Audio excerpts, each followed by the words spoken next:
Welcome everybody to episode number 9 of the First Strike Podcast. I'm your host and I go by the Marathon Don. I'm back home from Japan. I'm back home in New York City, and today we're recapping UFC 313. I'm broken inside. I'm sad. I've been crying all weekend. And why is that? It is because Magomed Ankalaev, the most boring fighter in the light heavyweight division, has somehow dethroned the most exciting fighter, Alex Pereira. Alex Pereira is no longer champion. In case you missed it, Magomed squeaked out one of the most boring decisions I've ever seen in combat sports against Alex Pereira. I wouldn't say that it's a robbery, but let's go ahead and take a look at this main event. In the main event, Alex Pereira defending his title against Magomed Ankalaev. There were not too many notable striking exchanges.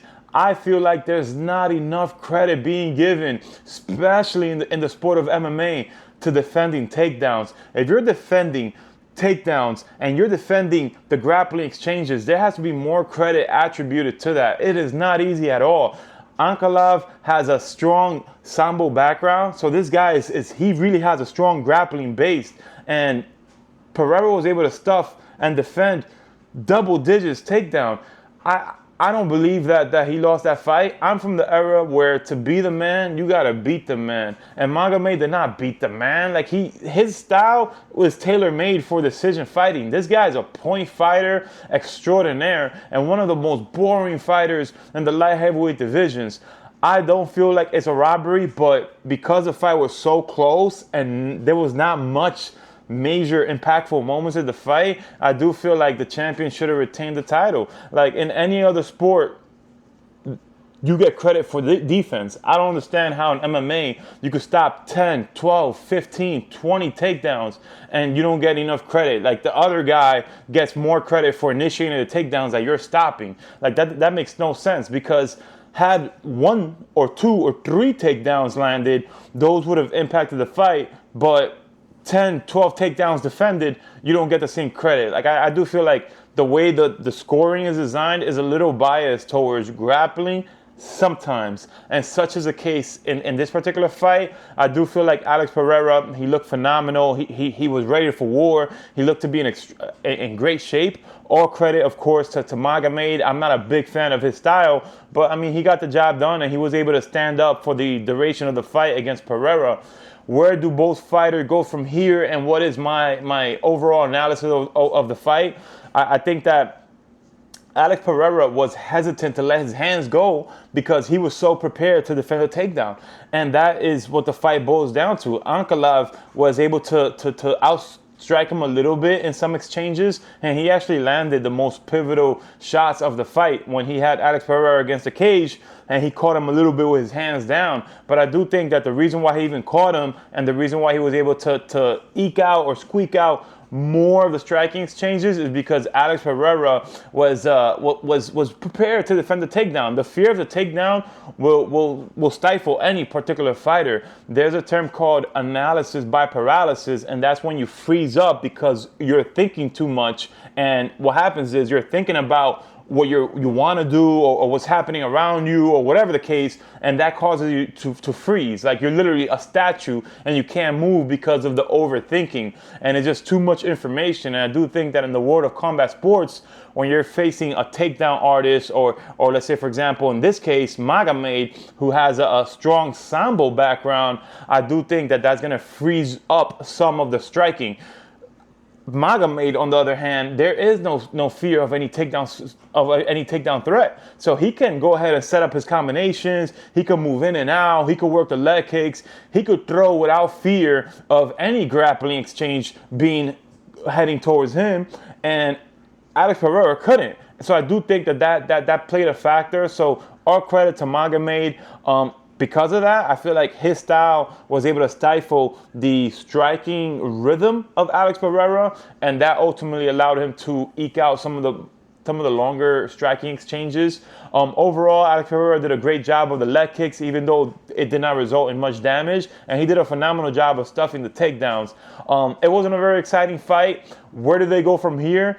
I don't know, man. My heart is torn because I would love to see a rematch because I want Alex Pereira to regain the title. However, I just think that Magomed's style, like, he's there to win by decision. Like, this guy, he's not there to entertain at all. So he's going to be trying to go for the takedowns. He's going to be holding him against the wall. If you looked at my predictions prior, I predicted Alex Pereira by knockout.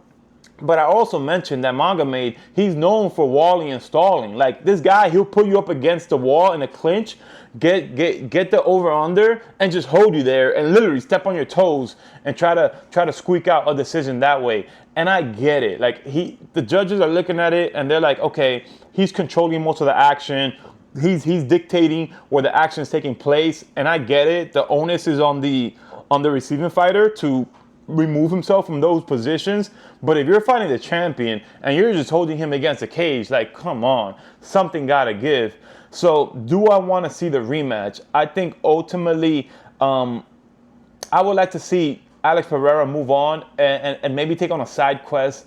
I think it'll be so much fun. Like, he's such a mega star right now in the UFC that I think that another loss to Magomed, especially in a fight like this where it's unexciting, it's a decision loss where not much happens, and I just think that it might hurt his marketability. So because of that, I'd rather see him in a more exciting fighter against another striker. Like, he just lost the championship, but he wasn't dominated in any way, shape, or form. So I don't think that his name value takes any damage as a result of this fight. So perhaps a boxing fight against heavyweight undisputed champion Usyk, that would be phenomenal. I mean, Conor McGregor did it when he lost to Nate Diaz. He went to fight Floyd Mayweather in boxing because he still had that name value coming off that one loss. Like, there was still that kind of like that built-in excuse where, yeah, he lost, but it was a decision loss. He didn't take much damage. He wasn't really dominated, and honestly, the decision could be disputable. So because of that, I think that right now his name and his marketability is still at an all-time high. So I would like to see him either A, transcend to boxing and take on a Usyk, which would be phenomenal in a massive crossover fight, or maybe like another striker, like another fun striker. I can't think of any particular name that stands out right now, but another fun striker in the light heavyweight division, I think that would be something that I want to see. For Magomed, I think that fighting someone like Jiri would actually guarantee him his first exciting fight in the UFC. Jiri is nonstop action. This guy he's live and die by the sword, live by the sword, die by the sword. And I think that Jiri, coming off that impressive knockout, that TKO finish over Jamal Hill, I think why not throw him in there against a champion? If he dethrones Magomed off, then now you can look at maybe round 3 or the third matchup against Jiri and Pereira, which guarantees fireworks. Or if Magomed wins the fight against Jiri, at least you know that's going to be an exciting fight, and most likely one of those guys is going to get the finish, and Magomed could start building more momentum coming from that fight and defend the title. So I think that would be the route that I recommend for both guys. I don't think right now is the time for a rematch. It kind of reminds me a little bit of Usman, where Usman, he was a little boring as welterweight champion. So until he started finishing a few guys. So I think that Magomed, he should move on to fight Jiri, and Pereira, he should fight either the crossover fight in boxing or another striker in the light heavyweight division. I don't think moving on to heavyweight in the UFC makes sense right now. Coming off that loss, I think the only way that it makes sense to move on to heavyweight is if he crosses over for boxing. If he stays in the UFC and he's fighting MMA, I think another fun fight against another light heavyweight striker would be exciting for the fans and something that I want to see.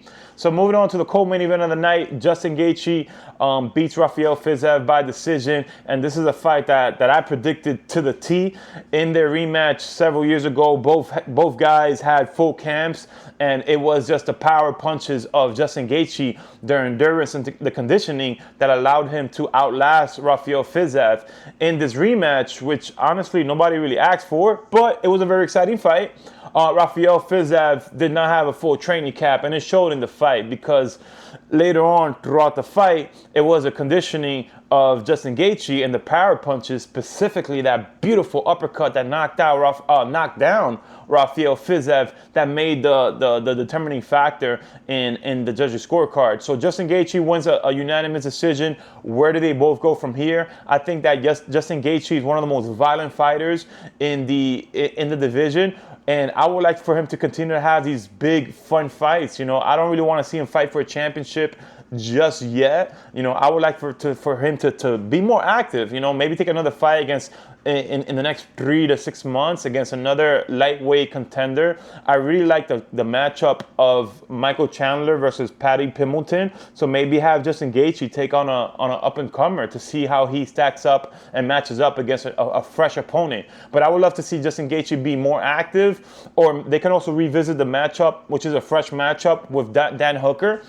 Dan Hooker originally was the original opponent for Justin Gaethje until he injured his hand and he had to pull out. And that is a fight. Like, both of these guys come to fight. Both of these guys, they're warriors. They put it all on the line. And that is a phenomenal matchup that can main event any fight night. So why not revisit that matchup? I mean, my understanding is that Dan Hooker is actually not going to be out too long. So right now is the perfect time to revisit that matchup. And the more that I think about it, the more that this matchup makes sense even more now for both fighters. For Justin Gaethje, it allows him to put 2 fights, 2 wins potentially in a row together. And for Dan Hooker, it's a great matchup for him because you have someone coming off a win that if he can overcome Justin Gaethje, now he's in a prime position to fight for the title. So overall, Justin Gaethje versus Dan Hooker is a fight to make. For someone like Rafael Fiziev, I don't know if I'm the minority here, but I would actually like to see him fight Bobby Green. I think right now is a perfect time. You know, someone like Rafael Fiziev, he actually had a long layoff, and he hasn't fought in quite some time before this fight with Justin Gaethje. So I was actually impressed at how good he looked and how in shape he was for someone that hasn't fought in such a long time. And even though Bobby Green got knocked out in this event, I do think that both fighters are very marketable. They're both strikers. And I think that Rafael Fiziev coming off 2 losses, Bobby Green on his current downward trajectory, I think right now is a perfect matchup, kind of like a loser leaves town matchup, to see where are they both still UFC quality fighters. I mean, we all know they are, but at the end of the day, it's like, you know, who has more left in the tank? So I think Rafael Fiziev, he should fight someone like a Bobby Green. If Bobby Green's not available, then I think that someone along, you know, maybe like in the bottom 10, in the bottom top 10 would be very interesting. Maybe like a Mociano, who's just coming off his championship loss against Islam. I think that would be a very interesting fight. But yeah, very, very exciting co-main event. Both guys brought it. Big shout out to both guys. Very deserving of their Fight Night awards. So congratulations. So the other notable matchup of the night that really stood out to me was a Bobby Green knockout, being on the wrong side of a devastating spinning heel kick to the head by Ruffy. And everyone is saying revenge of the nerds. The nerds are undefeated in the UFC. And where do I stand on this particular knockout? I think that Bobby Green looked bad, man. I'm very sad to say. I think that his chin has deteriorated. You know, he's known as a striker. He has a sprawl and brawl type of style where he has good grappling defense, and he uses his grappling. He has good grappling, and he uses it primarily to defend and stop the takedown and stop the grappling exchanges. And he was known as a guy that always had that slick, unorthodox boxing style. At his peak, he would actually put his hands down when fighting with most opponents because he would rely on his movements.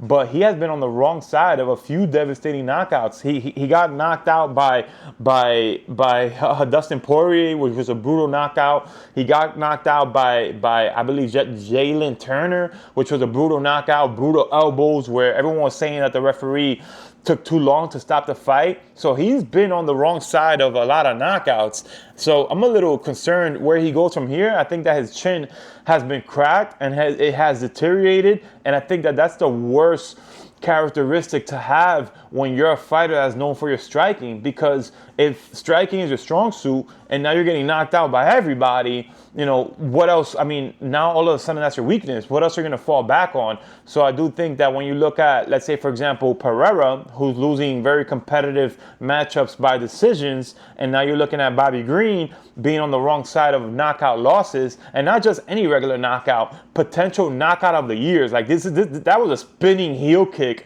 I think that he really has to go back to the drawing board. There's still interest in Bobby Green because of his personality, very popular fighter, but I do think that his popularity definitely takes a dip.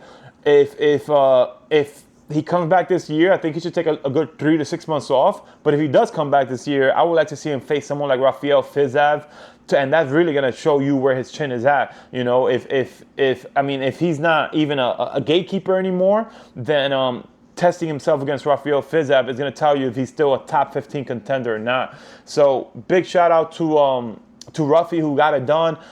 He's currently a prospect moving up, so can't wait to see his next fight. I don't have any particular opponent that I want to see him against. So overall, UFC 313, another great event in the books. So shout out to the UFC, back-to-back amazing cards like always. I can't wait for the next card, which is UFC 314. And they actually just announced the card this past week. They actually had a press conference, which was pretty cool, seeing Michael Chandler face-to-face with Patty Pimilton and Alex Volkanovski. I can't wait for that event.